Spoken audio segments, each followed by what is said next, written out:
दंडवत प्रणाम। आज होळी आणि नेहमीप्रमाणेच अनेकांनी मला कालपासून काही प्रश्न विचारलेले होते की महानुभाव पंथीयांनी होळी कशी साजरी करावी। काही प्रश्न वेगळे होते।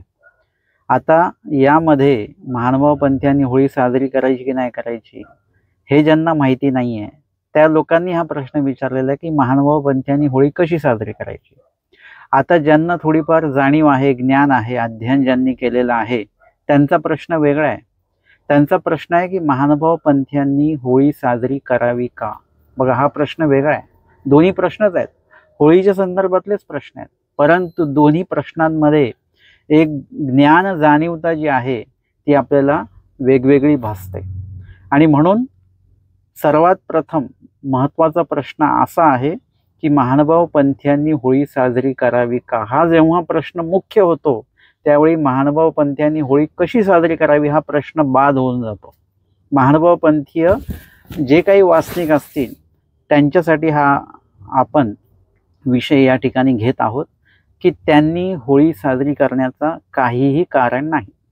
आता असा प्रश्न जेव्हा मी मांडतो, गेली अनेक वर्ष 7-8-10 वर्ष झाली मला हा विषय मांडता, त्यावेळी प्रत्येक वेळी मला काय केलं जातं की एक लीळेचं प्रमाण दिलं जातं। स्वामींनी वडगावला असताना काय केलेलं आहे, होळीचं पूजन करायला लावलं, होळीचं ते दहन करायला लावलं, त्याच्यानंतर दुसऱ्या दिवशी रंगपंचमी सुद्धा खेळायला गेलेली, धुलीवंदन ज्याला आपण म्हणतो। तर होजेरे होजेरे स्वामींनी म्हटलेलं आहे। तर हे संदर्भ मला दिले जातात, लीळेंचे प्रमाण दिले जातात की बाबा तुम्ही प्रत्येक गोष्ट लीळा आणि वचन प्रमाण समोर ठेवता, मग हे बघा आता लीळेचं प्रमाण आम्ही देतो, मग होळी साजरी करायला आपल्याला काहीच हरकत नाही। आता जर का तुम्ही लीळेच्या प्रमाणानुसार चाललात तर लक्षात घ्या, आपण ती जे काही प्रमाण आहे ते अर्धवटच प्रमाण तुम्ही घेऊन राहिलेले आहात। होळीच्या दिवशी आपण पुरणपोळी तर तयार करतो, उपार्थ देवाला दाखवतोय, अशा पद्धतीने होळी साजरी होते, परंतु प्रमाण मात्र कसलं देत आहेत, पुरणपोळीचं प्रमाणच नाही आहे। होळीचं उदाहरण मला दिले जाते, प्रमाण दिले जाते, पण तिथे पुरणपोळी स्वामींच्या उपहारासाठी तयार केली गेली, हे प्रमाण कुठे आहे तुमच्याकडे? हे प्रमाण कोणी देत नाही। मग प्रमाण दिले जाते होळी दहनाचं, पण महानुभाव पंथामध्ये होळीचं दहनच केलं जात नाही। तुम्ही जे प्रमाण देताय त्या प्रमाणानुसार आपण महानुभाव पंथीयांनी काय केलं पाहिजे, होळीचं प्रमाण दिलं, होळी दहनाचं प्रमाण दिलं, तर होळीचं दहन सुद्धा महानुभाव पंथीयांनी केलं पाहिजे। होळीचं पूजन स्वामींनी करायला सांगितलं तर आपण सुद्धा ते केलं पाहिजे। जी प्रदक्षिणा स्वामींनी केली ती सुद्धा आपण केली पाहिजे। असं काही करतो का आपण? नाही। किंवा दुसऱ्या दिवशी स्वामींनी होजेरे होजेरे म्हणून ते धुलीवंदन जे केलेलं आहे ते महानुभाव पंथामध्ये विधी म्हणून ते पाळलं जातं का? नाही पाळलं जात।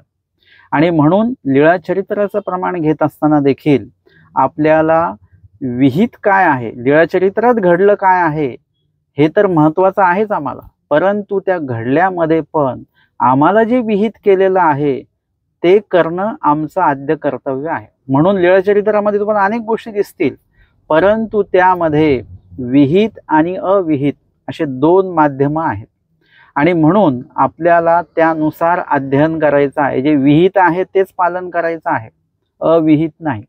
जसं लीळा चरित्रामध्ये तुम्हाला दिसलं की तांदूळाची भाजी खोडायला लावली आमच्या स्वामींनी नातोबासांना, म्हणून तो विधी आहे का आपल्याला? लीळा चरित्राचं प्रमाण आहे त्या भाजी खोडण्याला म्हणा किंवा भाजी काढून आणण्याला, बनवण्याला, परंतु तो विधी झाला का आम्हाला? नाही, तो विहित नाही केला। जर का देवाने विहित विधी केला असताना तांदूळाची भाजी खायचे असं विहित विधी केला असता तो आमच्यासाठी तो विहित झाला असता। म्हणून होळी इथे स्वामींनी पेटवायला सांगितली, पण आम्ही पेटवत नाही लीळेचं प्रमाण असून, कारण की होळीचा आणि महानुभाव पंथाचा तसा काहीही संबंध नाही।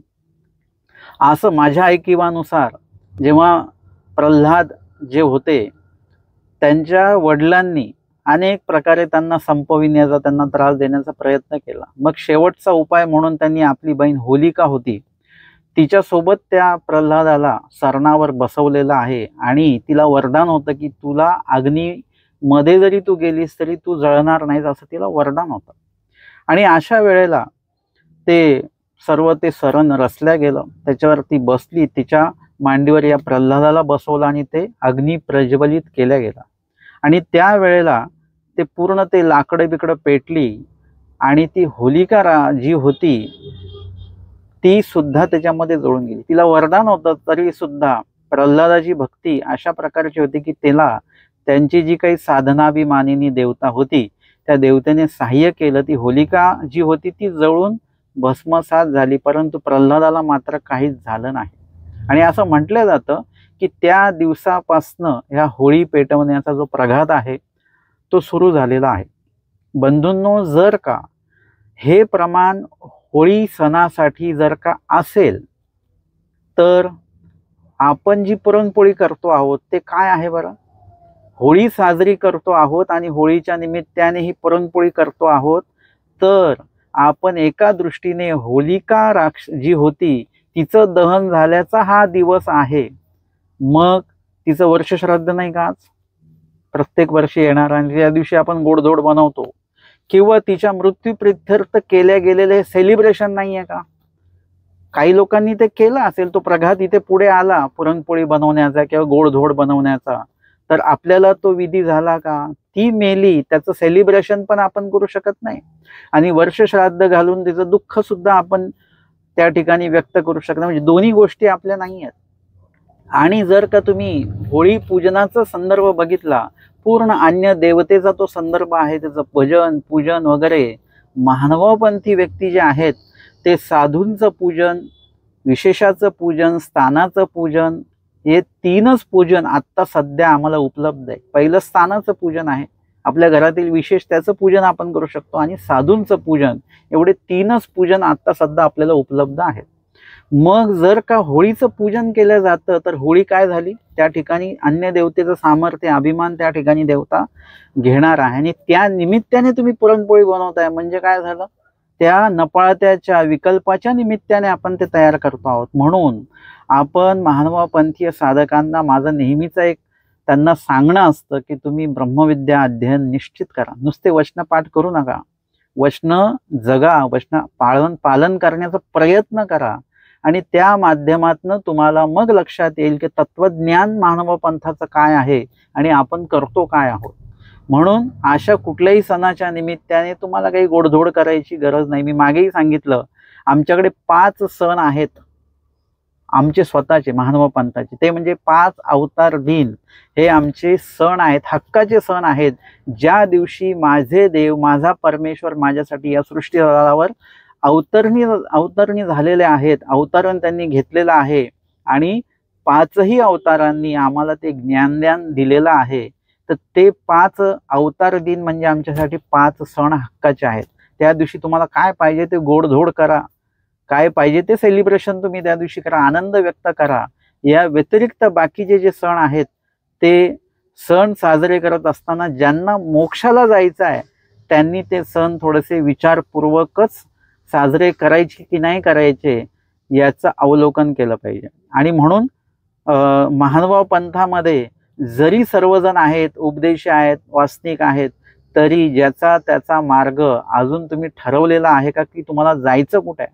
तुम्ही उपदेश तर घेतला, परंतु तुम्हाला महानुभाव पंथामध्ये तुम्ही का प्रवेश घेतला, काय करायचं, म्हणजे महानुभाव पंथात येऊन तुम्हाला पुढे करायचं काय आहे, कुठे जायचं आहे, हे तुम्ही काही निश्चित केलेलं आहे का, की कुणीतरी सांगितलं म्हणून उपदेश घेतलेला आहे? म्हणून आधी प्रवास निश्चित करा की महानुभाव पंथामध्ये येऊन करायचं काय, नेमकं आम्हाला व्हायचं काय आहे, जायचं कुठे आहे. जर का तुम्हाला ईश्वर पाहिजे असतील, मोक्ष पाहिजे असेल, तर मग स्वामी सांगतात की मोक्षाची ज्याला इच्छा आहे त्यांनी असे खुंट दावे सांभाळू नये, या भानगडीत पडायचं नाही. म्हणून महानुभाव पंथाचं तत्वज्ञान काय आहे ते निश्चितपणे तुम्ही जाणून घ्या सर्वप्रथम आणि त्याचं पालन करा. आणि मग आता तुम्ही स्वतः ठरवायचं, म्हणजे मी सांगितलं म्हणून नाही, की दादांनी सांगितलं नाही करायचं म्हणून नाही करत आम्ही, असं नाही. हा तुमचा निर्णय पाहिजे की करायचा की नाही करायचा. या सणाशी आपला काही तसा संबंध नाही. होळी पेटवल्या जाते, ही हिंसेचा भाग आहे आणि त्याला निमित्त आपण ठरता कामा नये. कोण्या एका काळी होलिका जी आहे ती दहन झाली आणि त्या प्रित्यर्थ मग हा प्रघात सुरू झालेला आहे. म्हणून सुद्धा आम्हाला हे सण साजरा करायचे नाही. इत्यादी प्रमाणं मी तुम्हाला दिलेली आहेत. या व्यतिरिक्त आपला विचार सुद्धा खूप महत्त्वाचा आहे आणि एवढी प्रमाणं दिल्यानंतर आता निश्चितपणे आपण हा सण साजरा करायचा की नाही करायचा हे तुम्ही स्वतः ठरवू शकता. दंडवत प्रणाम.